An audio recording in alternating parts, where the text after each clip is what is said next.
Hello students, welcome to the AVS class standard 5th.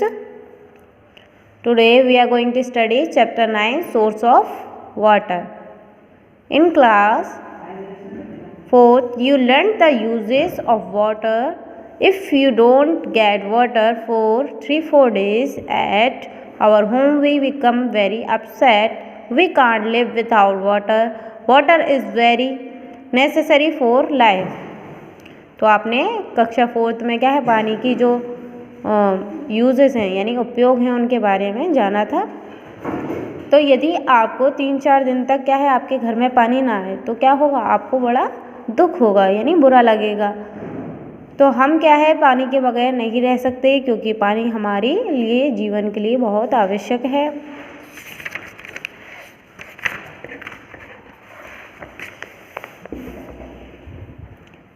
Realizing the importance of water is in Rajasthan, kings and general public together develop very effective system of water collection. In this system, canals connected to more ponds with each other one by one. When all the ponds were filled with rainwater, water flowed out of that area. तो पानी की उपयोगिता को समझते हुए राजस्थान में जो राजा रहते थे या जो सामान्य जनता थी उन्होंने क्या है एक नया इफेक्टिव सिस्टम बनाया पानी को इकट्ठा करने के लिए। इस सिस्टम में क्या है जो कैनल यानी जो नदियाँ होती थी वो अलग अलग 2-3 तरह के तालाब मतलब बना दिए जाते थे वहाँ पर नदी के आसपास ही, और उन तालाबों को नदी से जोड़ दिया जाता था। तो जब तेज़ बारिश होती थी तो एक एक करके वो जो तालाब हैं वो क्या है बारिश के पानी से भर जाते थे, और जब वो ज़्यादा भर जाते थे तो उस एरिया में जो पानी है वो बह जाता था। यानी पानी पहले क्या है इकट्ठा करते थे, अगर कम बारिश होती थी तो वो इकट्ठा हो जाता था और ज़्यादा होती थी तो वो ज़्यादा बह जाता था। These days water from lakes and ponds is filtered and supplied in houses through pipeline. You might have seen several ways of purifying drinking water. For example, to strain with cloth, to boil and being filtered through purifying machine. Also, we can avoid many diseases by drinking pure and clean water. इन दोनों क्या है water जो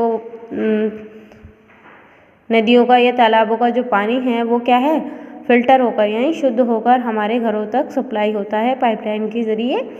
तो आपने देखा होगा बहुत सारे ऐसे तरीके हैं जिससे क्या है पानी को शुद्ध किया जा सकता है, जैसे कि उदाहरण के तौर पर कपड़े से छानकर या फिर उसे बॉयल कर या फिर प्योरीफाइंग मशीन चल गई हैं आजकल तो उनसे भी पानी क्या है शुद्ध किया जा सकता है। और शुद्ध पानी से क्या होता है जब हम शुद्ध और साफ़ पानी पीते हैं तो इससे हमें बीमारियां भी नहीं होती हैं यानी हम बीमारियों से बच जाते हैं। आर्टिस्टिक वाटर रिसोर्स यानी जो कलात्मक पानी की स्रोत हैं रिसोर्स हैं। From a long time wells and वायरीज have been resource of drinking water and irrigation in Rajasthan. तो पहले समय में क्या है जो कुएं और बोरीज यानी नीचे जो कदम कुएं होते थे यानी स्टेप वेल जिसमें सीढ़ियाँ लगी हुई होती थी, तो जो बाड़ियाँ टाइप में वो क्या है पानी के स्रोत होते थे यानी वहीं पे पानी मिलता था और इसी से राजस्थान में सिंचाई का काम किया जाता था। Artistic stairs are constructed in baoris to get water from them. तो ये जो बायरीज टाइप में बनी होती थी इनसे पानी निकालने के लिए इसमें क्या है कलात्मक सीढ़ियाँ बनाई जाती थी। Baoris meet the religious and social need of the people, और इन बायरीज से क्या है धार्मिक और सामाजिक आवश्यकताएं भी लोगों की पूरी हो जाती थी।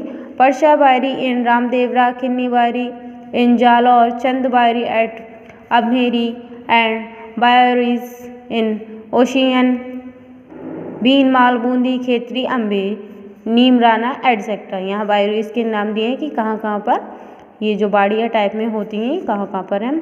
आर वेरी ओल्ड यानी इन जगहों पर जो बाड़ी हैं वो काफ़ी पुरानी हैं।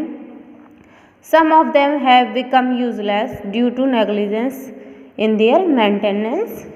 और कुछ जो वायरियाँ हैं वो क्या है अब अनुपयोगी हो गई हैं क्योंकि उसमें क्या है सही तरीके से प्रबंधन नहीं किया गया है, यानी उसका पानी शुद्ध नहीं है या उसमें पानी ही नहीं है, कुछ सूखी पड़ी हैं, तो इस वजह से ये क्या है यूजलेस हो गई हैं। Pilgrims coming to Ramdevra believe that its water is pure and they take this water along with them। तो पिलग्रिम जो यात्री हैं वो क्या है रामदेवरा बावरी में आते हैं, उनका ये विश्वास है कि यहाँ का पानी कैसा है, शुद्ध है, वो इस पानी को अपने साथ लेकर भी जाते हैं। मैदतानी बावरी इन झुंझुनू इज़ वेरी एंशियंट। तो जो मैदतानी की जो बावरी है वो क्या है बहुत प्राचीन है, ब्यूटीफुल एंड आर्टिस्टिक, बहुत ही प्राचीन, सुंदर और कलात्मक है। It was built in 1783। It is 150 feet deep. There are jharokhas, holes and galleries. तो आप देखेंगे कि ये जो बावरी है जो 1783 में बनाई गई थी, इसमें क्या है ये 150 फीट नीचे गहरी है और इसमें क्या है बीच में झरोके टाइप में यानी छेद बनाए गए हैं जिनको झरोका बोलते थे पहले, और इसमें क्या है बरामदा टाइप में गैलरीज भी बनी हैं। Like Bayoris, several wells are also built artistically। और इन बावरियों के अलावा बहुत सारे ऐसे कुएं भी हैं जो इस कलात्मक तरीके से निर्माण किया गया है उनका। Some wells are round, their walls are made of bricks। और कुछ कुएं कैसे हैं गोल शेप में, राउंड शेप में हैं और उनकी दीवारें पत्थरों से बनी हैं। There are several ways of getting water from them। और कई सारे तरीकों से उनमें से पानी निकाला जाता है। Artistic canopies, kheliyan and kundiyas are also made on their square platform. तो उसके ऊपर एक मंडर टाइप में या खेलियान टाइप में यानी उन कुओं के किनारों पर बना दिया गया है। अब है big dams. To meet the need of water for the ever increasing population, big dam on river are being built। For example, dam on Mahi River in Banswara and on Chambal River in Kota। These are used for electricity generation, irrigation and drinking water। How electricity is produced from dams you will learn in higher classes।